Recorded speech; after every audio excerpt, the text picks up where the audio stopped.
من یاسمین عسگری، روانشناس کودک و نوجوان اینجام تا به شما بگم بچه‌ها از تولد تا 2 سالگی به چه مقدار خواب نیاز دارن. از تولد تا 3 ماهگی 9 تا 18 ساعت خواب لازم دارن که میانگینش میشه 14 ساعت و نیم و بعضی بچه‌ها هم بیشتر از این مقدار میخوابن. از 3 تا 6 ماهگی حدوداً بین 12 تا 14 ساعت خواب لازم دارن و نپشون هم حدوداً 3 تا 4 ساعت طول میکشه و توی این دوره بچه‌ها شروع میکنن به فهمیدن تفاوت شب و روز. پیشنهاد من اینه که از همین دوره بدتایم روتین رو شروع کنید. این خیلی نرماله که بچه‌ها وقتی دارن خواب شبانه‌شون رو میگیرن بیدارشن از خواب. فقط سعی کنید که باهاشون بازی نکنین و زیاد سر و صدا نکنین تا اینکه دوباره به خواب برن. تا 6 ماهگی بچه‌ها حدوداً 10 تا 11 ساعت خواب شبانه دارن و 2-3 تا نپ میگیرن که هر کدوم از نپاشون هم بین 1 ساعت و نیم تا 2 ساعت طول میکشه.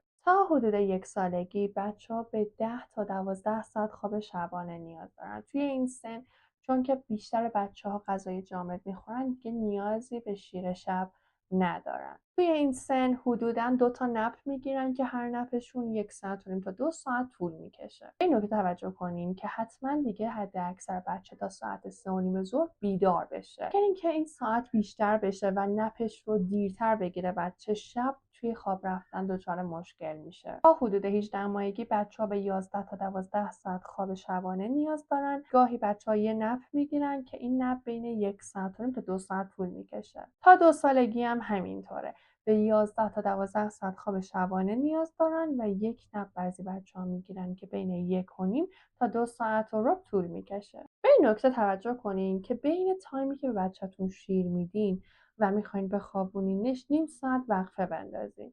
چرا؟ چون بچه‌هایی که تا شیر میگیرن والد سعی میکنه بخوابونتشون مغزشون شرطی میشه و عادت میکنن که بعد اینکه یه چیزی میخورن حتما بخوابن.